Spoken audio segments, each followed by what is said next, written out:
ഈ ആൾത്താരിൽ സാക്ഷ്യം പറയാൻ നിയോഗിച്ച ഈശോയ്ക്കും അമ്മയ്ക്കും കൊടാനുകൂടി നന്ദി പറയുന്നു. എൻ്റെ പേര് സെൽവി. ഞാൻ വരുന്നത് കൊല്ലം ജില്ലയിലെ ആയൂർ എന്ന സ്ഥലത്തു നിന്നാണ്. ഞാനൊരു ഓർത്തഡോക്സ് സഭ വിശ്വാസിയാണ്. ഞാൻ ഉടമ്പടിയെടുക്കാൻ കാരണം എൻ്റെ മകൾക്ക് വേണ്ടിയാണ്. ഒരു രോഗസൗഖ്യം കിട്ടുന്നതിന് വേണ്ടിയായിരുന്നു ഉടമ്പടി എടുത്തത്. മകൾ സ്കൂളിൽ പോകുന്ന സമയത്തും ഫസ്റ്റ് ടൈം തല ഇറങ്ങി വീണിട്ടുണ്ടായിരുന്നു. അങ്ങനെ അവളെ ഹോസ്പിറ്റലിൽ കൊണ്ടുപോയി, കുഴപ്പമൊന്നുമില്ലെന്ന് പറഞ്ഞു. പിന്നെ സ്ഥിരം സ്കൂളിൽ ചെല്ലുന്ന സമയത്ത് തലകറക്കം, ദേഹാസ്വസ്ഥത കാണിച്ചു തുടങ്ങി. വീട്ടിലാണെങ്കിലും ഇത് തന്നെ പതിവായിരുന്നു. നിൽക്കുന്ന ഇപ്പം ആൾ തല ചുറ്റി താഴെ വീഴുക. ഹോസ്പിറ്റലിൽ കൊണ്ടുപോകും, ബ്ലഡ് ടെസ്റ്റുകൾ ചെയ്യും, സ്കാൻ ചെയ്യും, എക്സ്റേ എടുക്കും. അതൊന്നും യാതൊരു കുഴപ്പവും അവൾക്കുണ്ടായിരുന്നില്ല. സ്ഥിരം ഇങ്ങനെ ആയപ്പോൾ സ്കൂളുകാർ തന്നെ പറഞ്ഞു, ഇനി മോളെ സ്കൂളിലേക്ക് വിടണ്ട, വീട്ടിലിരുത്തി പഠിപ്പിച്ചാൽ മതി, എക്സാം വന്ന് എഴുതിയാൽ മതി എന്ന് പറഞ്ഞു വിട്ടു. അങ്ങനെ 5-6 മാസം വരെ സ്കൂളിൽ നിന്ന് പോകാതെ വീട്ടിൽ തന്നെ ഇരിക്കുമായിരുന്നു. അതിനുശേഷമാണ് ഞാൻ കൃപാസനത്തെ പറ്റി അറിഞ്ഞു തുടങ്ങിയത്. അറിയാൻ കാരണം പണ്ട് എപ്പോഴോ ഞാൻ ഈ പത്രം വായിച്ചിട്ടുണ്ടായിരുന്നു. അപ്പോഴും ആരും പറഞ്ഞു തന്നിട്ടില്ല. എപ്പോഴും എൻ്റെ മനസ്സിലേക്ക് ആ ഒരു കൃപാസനം എന്നൊരു പേര് ഉള്ളിലേക്ക് വരികയായിരുന്നു എനിക്ക്. അങ്ങനെ ഞാൻ കുറേ പേരോട് അന്വേഷിച്ചു ഈ കൃപാസനം എന്താണെന്ന്. പക്ഷേ അവർക്കാർക്കും അറിയില്ലായിരുന്നു. പിന്നീട് ഞാൻ ഗൂഗിളിൽ സെർച്ച് ചെയ്തു. അപ്പോഴെനിക്ക് ഇവിടുത്തെ കോൺടാക്റ്റ് നമ്പർ കിട്ടി. ഞാൻ വിളിച്ചു. അപ്പോൾ വിവരം പറഞ്ഞപ്പോൾ അവർ പറഞ്ഞത് വന്ന് ഉടമ്പടി എടുക്കാൻ വന്ന് പറഞ്ഞു. അങ്ങനെ ഞാൻ മോളെയും കൊണ്ടിട്ട് വന്ന് ഉടമ്പടി എടുത്തു. ഉടമ്പടി എടുത്തെങ്കിലും കുറച്ച് നാൾ, ഒരാഴ്ച വരെയൊക്കെ വീണ്ടും ഈ തലകറക്കം ഉണ്ടായിരുന്നു മോൾക്ക്. പിന്നെ ഞാൻ നേർച്ച വസ്തുക്കൾ കൊടുത്തു തുടങ്ങി. മോൾക്ക് വെഞ്ചരിച്ച ഉപ്പ്, തേന്, തൈലം ഇതൊക്കെ തേച്ച് തുടങ്ങിയതിന് ശേഷം മോൾക്ക് പെട്ടെന്ന് തന്നെ അത് പൂർണ്ണമായിട്ട് സൗഖ്യം വന്നു. ആ തലകറക്കം പൂർണ്ണമായിട്ട് നിൽക്കുകയും ചെയ്തു. അപ്പോഴന്ന് ഞാൻ പറഞ്ഞിരുന്നു ഇവിടെ വന്ന് സാക്ഷ്യപ്പെടുത്താമെന്ന് പറഞ്ഞു. പക്ഷേ തനിക്ക് പറ്റിയില്ല. വീണ്ടും മോൾക്ക് ഇങ്ങനെ വന്നു തുടങ്ങി വൈകിയ സമയത്ത്. പിന്നീട് വന്നു അച്ഛനെ കണ്ട് തലയ്ക്ക് പിടിച്ച് പ്രാർത്ഥിച്ചു. അതിനുശേഷം ഇപ്പോൾ ആ ഒരു വിഷയമേ ഉണ്ടായിരുന്നില്ല. അതിൻ്റെ കൂടെ തന്നെ മോൾക്ക് ശ്വാസം മുട്ടലുണ്ടായിരുന്നു. ഇൻഹേലർ ഉപയോഗിക്കുന്നുണ്ടായിരുന്നു. ഡെയിലി 4 പഫ് വെച്ച് ഉപയോഗിക്കും. സ്ഥിരം പഫ് ഉപയോഗിക്കുന്നുണ്ടായിരുന്നു. പിന്നെ ഞാൻ നേർച്ച വസ്തുക്കൾ കൊടുത്തു തുടങ്ങി. ഉപ്പ്, തൈലം, തേന് ഇതെല്ലാം കൊടുത്തതിൻ്റെ ഭാഗമായിട്ട് ആ ശ്വാസം മുട്ടലും പൂർണ്ണമായിട്ട് മാറിക്കിട്ടി. രണ്ടാമത്തെ സാക്ഷ്യം, എനിക്ക് ആമവാദമുണ്ടായിരുന്നു. കാരണം അതിന് 1 വർഷം മുന്നേ തൊട്ട് ഞാൻ ഗുളിക കഴിച്ചു തുടങ്ങിയെങ്കിലും ഒരു കുറവും ഉണ്ടായിരുന്നില്ല. തീർത്തും 2 മാസത്തോളം ഞാൻ ഒറ്റ കിടപ്പായിരുന്നു. ദേഹം മൊത്തം നീര് വന്നിട്ട് കാലും കൈവിരലും മൊത്തം അകന്ന് കിടക്കി എണ്ണിക്കാൻ പോലും പറ്റാത്ത അവസ്ഥയിലായിരുന്നു. അങ്ങനെ എൻ്റെ ബുദ്ധിമുട്ട് മനസ്സിലാക്കി ഹസ്ബൻഡ് വെളിയിലായിരുന്നു. പുള്ളി ജോലി ക്യാൻസൽ ചെയ്ത് നാട്ടിൽ വന്നു. എന്നിട്ടും ഒരു കുറവും ഉണ്ടായിരുന്നില്ല. മക്കളുടെ കാര്യം നോക്കാനൊന്നും പറ്റുന്നുണ്ടായിരുന്നില്ല. പിന്നീട് ഇവിടെ വന്ന് ജോസഫ് അച്ഛനെ കണ്ടു, ബ്ലെസ്സിങ് മേടിച്ചു. അതിനുശേഷം എനിക്ക് നല്ല വ്യത്യാസം വന്നു തുടങ്ങി. കാലിൻ്റെ വേദന കുറച്ച് മാറിക്കിട്ടി.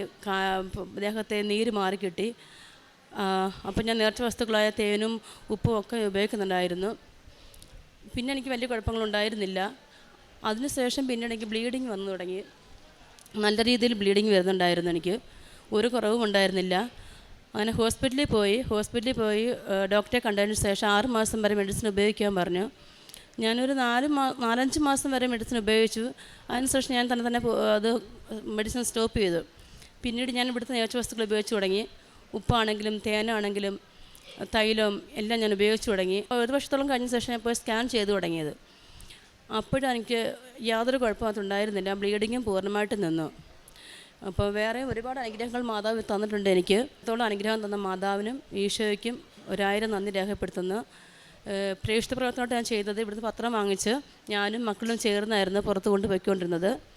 എല്ലാവർക്കും ഓട്ടോ സ്റ്റാൻഡുകളിലും വീടുകളിലും കൊണ്ട് കൊടുക്കുമായിരുന്നു. കാരുണ്യ പ്രവൃത്തികൾ, പൊതിച്ചോറ് ഉണ്ടാക്കി കൊടുക്കുമായിരുന്നു. അതുപോലെ സോഷ്യൽ മീഡിയ വഴി ഞങ്ങൾ ഒരുപാട് സഹായം ചെയ്യുമായിരുന്നു. ഓരോ രോഗികൾക്ക് വേണ്ടി സഹായം ചെയ്യുമായിരുന്നു. അതുപോലെ അനാഥാലയങ്ങളിൽ ഞങ്ങൾ പോകുമായിരുന്നു, ഫുഡ് കൊടുക്കുമായിരുന്നു.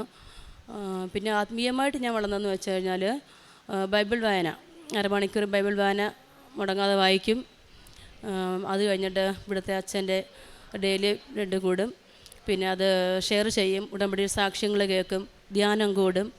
അങ്ങനെ ആത്മീയമായി നല്ല രീതിയിൽ മുന്നോട്ട് പോകാൻ സാധിച്ചിട്ടുണ്ട്. ഇനിയും ഇങ്ങനെ തന്നെ മുന്നോട്ട് പോകാൻ ഞാൻ ആഗ്രഹിക്കുകയും ചെയ്യുന്നു. ഇത്രത്തോളം അനുഗ്രഹം തന്ന മാതാവിനും ഈശോയ്ക്കും 1000 നന്ദി രേഖപ്പെടുത്തുന്നു. അപ്പസ്തോല പ്രവർത്തനങ്ങൾ 9-ാം അധ്യായം 15-ാം തിരുവചനം. കർത്താവ് അവനോട് പറഞ്ഞു, നീ പോവുക, വിജാതീയരുടെയും രാജാക്കന്മാരുടെയും ഇസ്രായേൽ മക്കളുടെയും മുൻപിൽ എൻ്റെ നാമം വഹിക്കാൻ തിരഞ്ഞെടുക്കപ്പെട്ട പാത്രമാണവൻ. ഉടമ്പടിയിലേക്ക് കടന്നു വരുന്ന മക്കൾക്ക് ഈശോ നൽകുന്ന വലിയ വലിയ വാഗ്ദാനങ്ങൾ നാം കേട്ടുകൊണ്ടിരിക്കുകയാണ്. സെൽബി എന്ന ഈ മകളുടെ ഒരു വലിയ പ്രത്യക്ഷീകരണ സാക്ഷ്യമാണ് നാം ശ്രവിച്ചുകൊണ്ടിരുന്നത്. സെൽബിയുടെ കുടുംബത്തിൽ, സെൽബിക്കും മക്കൾക്കും അവരുടെ കുടുംബത്തിലുണ്ടായ വലിയ സൗഖ്യത്തിൻ്റെ ഒരു സാക്ഷ്യമാണിത്. സമയച്ചുരുക്കത്തിൻ്റെ അമ്മ വളരെയധികം നാളുകളായി വേദന അനുഭവിച്ചിരുന്ന, ജീവിതാസ്വാസ്ഥ്യം കൊണ്ട്, സങ്കടങ്ങൾ കൊണ്ട് വലഞ്ഞിരുന്ന ഇവർക്ക് പരിശുദ്ധ അമ്മ ഉടമ്പടിയെടുത്ത് ജീവിച്ചു തുടങ്ങിയപ്പോൾ മറ്റാർക്കും സൗഖ്യപ്പെടാൻ സാധിക്കാതിരുന്ന അത്ഭുത സൗഖ്യങ്ങളാണ് ഇവരുടെ കുടുംബത്തിലുണ്ടായത്. അവരുടെ ജീവിത പ്രശ്നങ്ങൾ, ജീവിതഭാരത്തെ ലഘൂകരിച്ചു കൊടുത്ത ഒരു വലിയ സാക്ഷ്യമാണിത്. സെൽബിയുടെ മകൾ സ്കൂളിലായിരുന്നപ്പോൾ ഇടയ്ക്കിടെ തലകറങ്ങി വീണുകൊണ്ടിരുന്നപ്പോൾ ഡോക്ടേഴ്സിന് പോലും മനസ്സിലാകാതിരുന്ന ഒരു വലിയ അസ്വസ്ഥത അവർക്കുണ്ടായി. ഇവിടെ ഒന്ന് ഉടമ്പടിയെടുത്ത് പ്രാർത്ഥിച്ച് ഇവരിവിടെ നിന്ന് കൊണ്ടുപോയ നേർച്ച വസ്തുക്കളൊക്കെ ഉപയോഗിച്ച് പ്രാർത്ഥിച്ചതിൻ്റെ ഫലമായി മകളുടെ ആ ഒരു അസ്വസ്ഥത നീങ്ങിപ്പോയി, സൗഖ്യപ്പെട്ടു എന്ന് സാക്ഷ്യപ്പെടുത്തുന്നു. അതുപോലെ തന്നെ സെൽബിക്ക് വളരെ നാളുകളായിട്ടുണ്ടായിരുന്ന ആമവാദം എന്ന അസുഖം ഇവിടെ വന്ന് പ്രാർത്ഥിച്ചതിൻ്റെ ഫലമായി, നേർച്ച വസ്തുക്കൾ ഉപയോഗിച്ചതിൻ്റെ ഫലമായി മകൾക്ക് സൗഖ്യം പ്രാപിച്ചു എന്ന് സാക്ഷ്യപ്പെടുത്തുന്നു. അതീവ തീവ്രമായ ബ്ലീഡിങ് മൂലം യൂട്രസിലുണ്ടായിരുന്ന ഫൈബ്രോയിഡ് ഇവിടെ ഉണ്ടായിരുന്ന തൈലം പൂശി, നേർച്ച വസ്തുക്കളായ തൈലം പൂശി പ്രാർത്ഥിച്ച് പരിശുദ്ധ അമ്മയോട് മാധ്യസ്ഥം അപേക്ഷിച്ചതിൻ്റെ ഫലമായിട്ടാണ് ഈ എല്ലാ രോഗങ്ങൾക്കും സൗഖ്യം പ്രാപിച്ചതെന്ന് സാക്ഷ്യപ്പെടുത്തുന്നു. നമുക്കറിയാം, ഉടമ്പടി എന്നുള്ളത് ഒരു ഉടൻ പരിഹാരമാണ്. നമ്മുടെ ജീവിതത്തിൻ്റെ ഏതവസ്ഥയിലും നമുക്ക് മനുഷ്യർക്ക് അസാധ്യമായ കാര്യങ്ങളാണ് പരിശുദ്ധ അമ്മ നമുക്ക് വേണ്ടി മാധ്യസ്ഥം അപേക്ഷിച്ചുകൊണ്ട് ഈശോയിൽ നിന്ന് സൗഖ്യവും സമാധാനവും സന്തോഷവും എല്ലാം നേടിത്തരുന്നത്. ഉടമ്പടിയിലൂടെ നമുക്ക് ലഭിക്കുന്ന ചെറുതും വലുതുമായ അനുഗ്രഹങ്ങൾക്ക് നന്ദി പറയുന്നതോടൊപ്പം അൾത്താരയിൽ നാം സാക്ഷ്യം പറഞ്ഞു കഴിയുമ്പോൾ അതല്ല അതിൻ്റെ അവസാന ഘടകം എന്ന് നമുക്ക് മനസ്സിലാക്കാം. ഉടമ്പടി എന്നത് ഉടൻ പരിഹാരം കഴിഞ്ഞാൽ അതോടുകൂടി അവസാനിപ്പിക്കേണ്ടതല്ല. ഉടമ്പടി നമ്മുടെ ശാശ്വതമായ ജീവിതത്തിലേക്കുള്ള ഒരു കാൽവെപ്പ് കൂടിയാണ്. ഈശോ നമ്മെ ശാശ്വതമായി സ്നേഹിക്കുന്നു എന്നുള്ളതിൻ്റെ ഒരു വലിയ അച്ചാരവും ഒരു സർട്ടിഫിക്കറ്റും കൂടിയാണിത്.